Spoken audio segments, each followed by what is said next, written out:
Hello everyone, मैं मिथुन सिंह स्वागत करता हूं आप सभी का। आशा करता हूं आप सभी बहुत अच्छे होंगे। बात करेंगे कोल्हान बीएड सेकेंड सेमेस्टर के प्रीवियस ईयर क्वेश्चन पेपर की।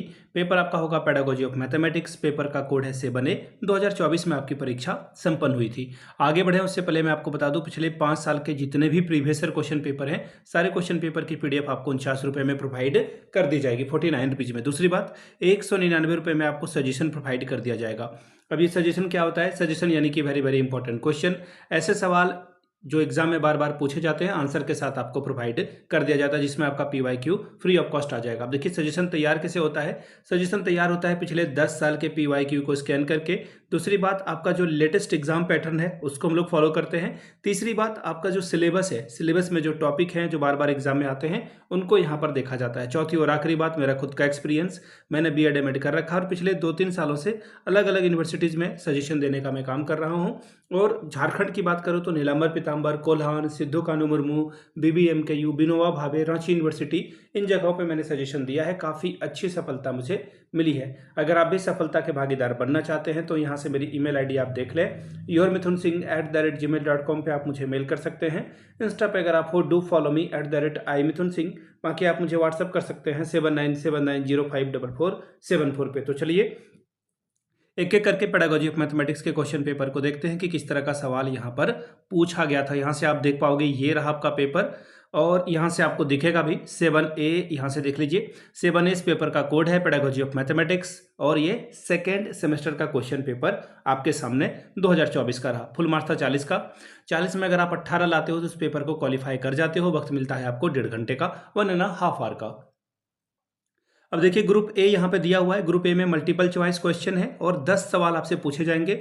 हर एक करेक्ट आंसर के लिए आपको एक एक नंबर मिलेगा। ठीक है, चलिए एक एक करके सभी सवाल को देखेंगे। सवाल थोड़ा बड़ा बड़ा है यहाँ पर, तो थोड़ा सा पेशेंटली आप देखेंगे। A child is not able to differentiate square from rectangle and assign both of them to the same category according to Van Hiele theory of geometrical reasoning, the student is at which level. यानी कि एक बच्चा है जो कि rectangle और square shape में जो है डिफरेंशिएट नहीं कर पा रहा है, दोनों को एक ही कैटेगरी में वो रख रहा है। तो आपके जो है ये जो वैन हिले सिद्धांत है उसके अनुसार बालक किस स्तर पर है ये आपको बताना है। तो देखिए वैन हिले ने जो है अलग अलग कैटेगरीज की दी है और वैन हिले के अनुसार बच्चा अगर उसके प्रॉपर्टी के यानी कि गुण के बगैर जो है सिर्फ उसके दिखने के आधार पर, विजुअल इफेक्ट पे, देखिएगा ध्यान से, जब बच्चा जो है केवल विजुअल इफेक्ट पे यानी कि जैसा दिख रहा है उस पर जज करे, उसके प्रॉपर्टी पे नहीं। देखिएगा ध्यान से, ये सवाल अंदर से अगर पूछा जाएगा ना तो इस तरह से बनेगा। थोड़ा सा गड़बड़ है, मेरा हाथ एक्चुअली मैं हाथ से लिख रहा हूँ।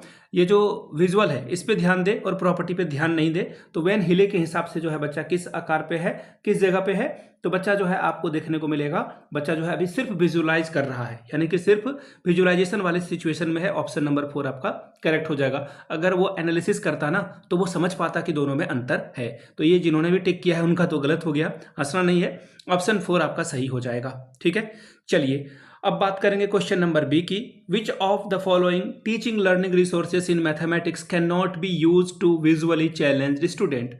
गणित में निम्नलिखित में से कौन सा शिक्षण अधिगम संसाधन दृष्टिबाधित विद्यार्थियों के लिए उपयोगी नहीं है, यानी कि जो बच्चे देख नहीं पाते उनके लिए यूजलेस हो जाएगा। अगर आप ये टीचिंग एड यूज करोगे या मैथमेटिक्स जो है रिसोर्स अगर आप यूज करोगे तो उनके लिए ये फायदेमंद नहीं रहेगा, ये आपको बताना है। ठीक है, कैन नॉट लगा हुआ है ना, इस पे ध्यान देना था। चलिए देखते हैं ऑप्शंस को। टाइल्स, जियो बोर्ड, जियो जेब्रा या फिर टेलर्स अबेकस। देखिए इसका जो आंसर हो जाएगा जियो जेब्रा हो जाएगा।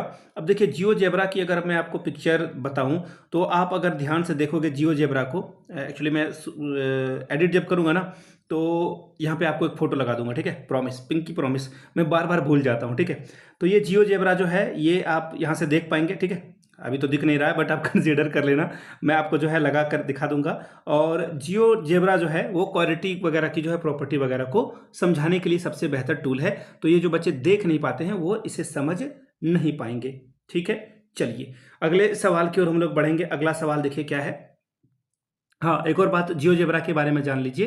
देखिए जियो जेब्रा जो है प्रॉपर्टी के बारे में बताता है, ध्यान से समझिएगा। ये जो है गुणों के बारे में बताएगा जियो जेब्रा, प्रॉपर्टी को समझो डील करेगा कि किसकी क्या प्रॉपर्टी है, कौन कौन सा जो है इक्वालिटी है, एक जैसा दिख रहा है। ठीक है, चलिए अगले सवाल की ओर हम लोग बढ़ेंगे। Which of the following is a major problem of a teaching mathematics? निम्नलिखित में से कौन सी गणित शिक्षण की प्रमुख समस्या है? यानी कि अगर आप मैथमेटिक्स पढ़ा रहे हो बच्चों को तो दिक्कत आ सकती है, ये सवाल आपसे पूछा गया है। ठीक है, देखिए गणित शिक्षक की शिक्षण पद्धतियां, यानी कि अगर टीचर पढ़ा रहा है तो हो सकता है कि उसके टीचिंग मेथड में गड़बड़ी हो। ठीक है, कंसिडर किया जा सकता है। अगला है ability to use mathematics tool, गणितीय उपकरणों का उपयोग करने की क्षमता। फिर है क्लासरूम ऑपरेशन, यानी कि कक्षा संचालन और शिक्षण विधियों का ज्ञान। ध्यान से समझिएगा, फिर से एक बार क्वेश्चन पढ़ देता हूं ताकि आप ऑप्शन पढ़कर भूल ना गए हो।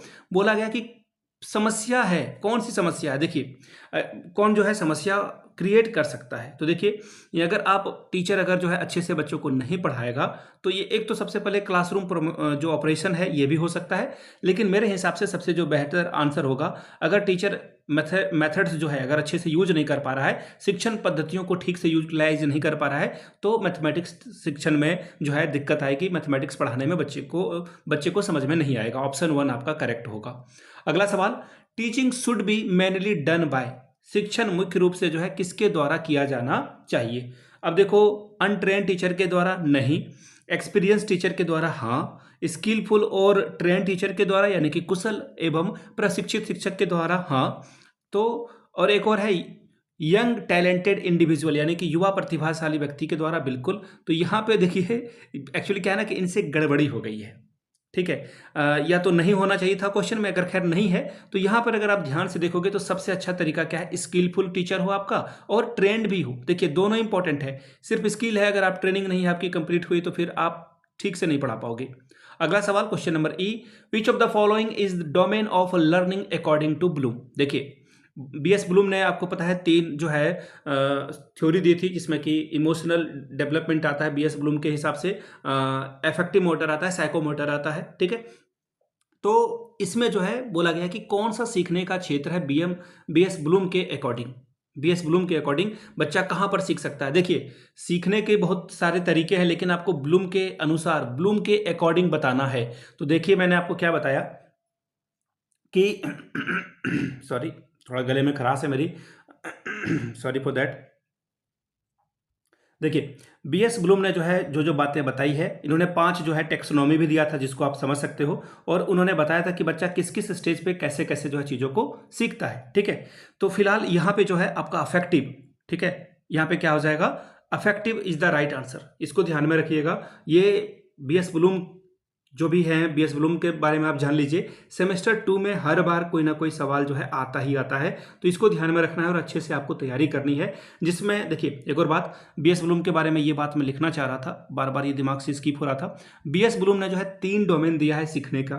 ठीक है, पहला क्या है, कॉग्निटिव, पहला क्या है कॉग्निटिव, पूरा नहीं लिख रहा हूं मैं। दूसरा क्या दिया था भाई इन्होंने दिया था अफेक्टिव, जो अभी आपने इस ऑप्शन को टिक किया, ठीक है, अफेक्टिव। और तीसरा इन्होंने क्या दिया था, इन्होंने दिया था साइकोमोटर, यानी कि शारीरिक कौशल। ठीक है, जो आप हाथ पैर चला रहे हो उससे भी बच्चा सीखता है। तो आंसर आपका फिलहाल क्या हो जाएगा, ऑप्शन नंबर 4। चलिए question number 5, why should co curricular activities be organized in school, यानी कि स्कूल में पाठ्य सहगामी गतिविधियां क्यों आयोजित की जानी चाहिए? ठीक है, क्यों की जानी चाहिए? ताकि संस्था को प्रसिद्धि दिलाने में मदद करता है। नहीं, हम लोग कुछ भी अगर को करिकुलर एक्टिविटी करा रहे हैं, डिबेट करा रहे हैं, तो बच्चे के ओवरऑल होलिस्टिक डेवलपमेंट के लिए हम लोग ये सारा काम कर रहे हैं। बच्चा लर्निंग बाय डूइंग करके सीखे, इसलिए हम लोग इन चीज़ों को कर रहे हैं। तो फिलहाल पहला ऑप्शन कट आपका। It help in overall development, क्या बेहतरीन, ये जो है इसको पकड़ के चलिएगा, सीटेट आपका लगभग निकल जाएगा। मजाक कर रहा हूँ, इससे जो है बहुत कुछ आपको आइडिया लगेगा। बच्चे के ओवरऑल डेवलपमेंट पे आपको ध्यान देना है। ठीक है, तो ओवरऑल यानी कि समग्र विकास, यहाँ पे होलिस्टिक डेवलपमेंट भी लिखा होगा, तो both are the same thing. ये तो अच्छी बात है ना। अगला है it help justification of a fee collection. बताओ हंसी आ रही है कि जो पैसे ले रहे हैं ना, तो जस्टिफाई भी करना होगा कि इतने पैसे ले रहे हैं तो ये काम करवा रहे हैं, तो ये गलत है। ये ऑप्शन कटा, ये भी ऑप्शन आपका कटा। ठीक है, अगला है it is important for those student who do not take interest in study, यानी कि यह काम जो है बच्चा पढ़ नहीं रहा है, चलो बच्चा खेलो, है ना, खेलने में शायद इंटरेस्ट लग जाए।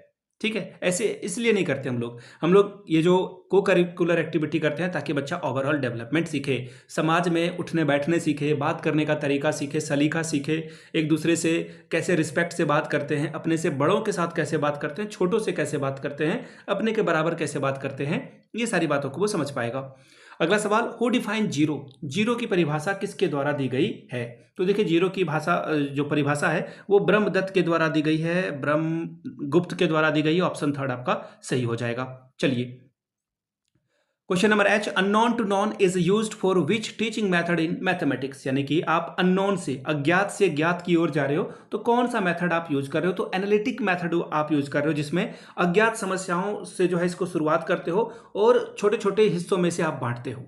इसे फिर आप क्या करते हो? छोटे छोटे हिस्सों में बांट देते हो। इसे विश्लेषण कहाँ गया विश्लेषण, एनालिटिक मेथड कहाँ, ये रहा लास्ट में आपका ऑप्शन नंबर 4 आपका करेक्ट हो जाएगा।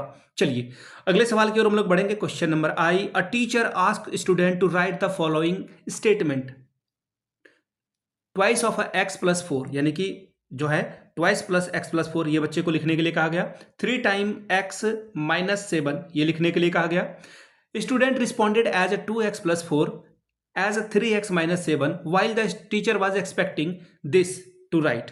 ठीक है, कि जो है ऐसे लिखना था आपको। ठीक है, ट्वाइस ऑफ एक्स प्लस 4 ऐसा लिखने के लिए कहा गया था, यानी कि ब्रैकेट डालना बच्चा भूल गया, जैसे अभी मैं भूल गया। ठीक है, the above mistake have occurred due to, यानी कि एक शिक्षक ने विद्यार्थियों को कहा कि तुम ऐसे लिखो x का 2 गुना प्लस 4, तो बच्चा ने जो है इस तरह से लिख दिया। अब आपको जो है बताना है कि क्या दिक्कत हुई है। छात्रों ने 2x प्लस 4 और 3x माइनस 7 में उत्तर दिया, जबकि टीचर ऐसा अपेक्षा कर रहा था कि इस तरह से आंसर देगा। तो यहाँ पे गलतियां किस तरह से हुई है ये आपको बताना है।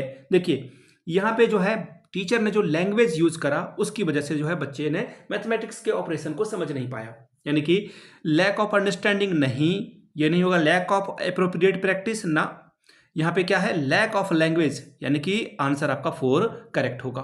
चलिए अगला सवाल, narrow aim of teaching mathematics according to NCF 2005 includes, NCF 2005 के अनुसार गणित पढ़ाने का संकीर्ण उद्देश्य क्या शामिल है? तो देखिए इसका जो आंसर हो जाएगा वो हो जाएगा जब आप बच्चे के विचार प्रक्रिया का गणितीकरण करते हैं, ये तो बहुत अच्छी बात है। संकीर्ण सोच तो नहीं है, नैरो माइंडेड सोच नहीं है ये। संख्यानात्मक से संबंधित उपयोगी क्षमता का आप जो है बढ़ावा देते हो, ये बहुत अच्छा तो नहीं लग रहा, लेकिन पहला वाला ठीक लग रहा है मुझे। तीसरा है development of a child resources to think and reason, बहुत अच्छी बात है। मैथमेटिक्स तो इसलिए पढ़ाते भी हैं बच्चे को ताकि उसकी थिंकिंग लॉजिकल रीजनिंग बढ़े, ये भी सही है। तो यहाँ पे अगर आप देखोगे तीनों में से तो ये मुझे बहुत अच्छा नहीं लगा। चौथा ऑप्शन देख लेते हैं, ability and attitude to formulate and solve problem, बहुत अच्छी बात है भाई। बच्चा का जो है क्षमता बढ़ रहा है, हल करने का दृष्टिकोण बढ़ रहा है, तो ये तो सही है। तो सबसे पहले नेगेटिव यानी कि संकीर्ण सोचना है, नैरो सोचना है, तो बच्चा जो है मैथमेटिक्स को ठीक से सॉल्व कर पाए, ये सबसे छोटा तरीका है सोचने का। बात करेंगे ग्रुप बी की, शॉर्ट टाइप के क्वेश्चन आंसर है, 2 सवालों का आपको जवाब लिखना है, 5 + 5 10 अंक आपको यहां से मिलेगा। 2 ही सवाल आपको बनाने हैं। पहला सवाल, write the importance of mathematics at elementary and secondary level, प्रारंभिक और माध्यमिक स्तर पर गणित के महत्व को लिखिए। तीसरा सवाल, what is meant by outdoor activity in mathematics learning, how can you apply geometrical concept outside the classroom, गणित अधिगम में बाहरी गतिविधियों का क्या तात्पर्य है, आप कक्षा के बाहर ज्यामितीय अवधारणाओं को कैसे लागू कर सकते हैं।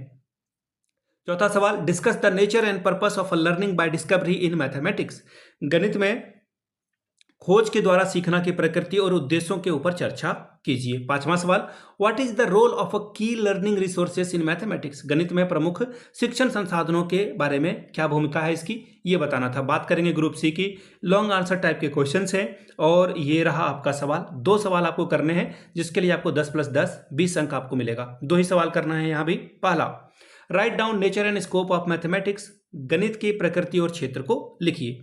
अगला सवाल, what do you mean by teaching learning material, यानी कि टीएलएम की बात हो रही है। Discuss need and teaching learning material in secondary level school, शिक्षण अधिगम सामग्री से आप क्या समझते हैं और माध्यमिक स्तर के विद्यालय में शिक्षण अधिगम सामग्री की आवश्यकता पर चर्चा करें।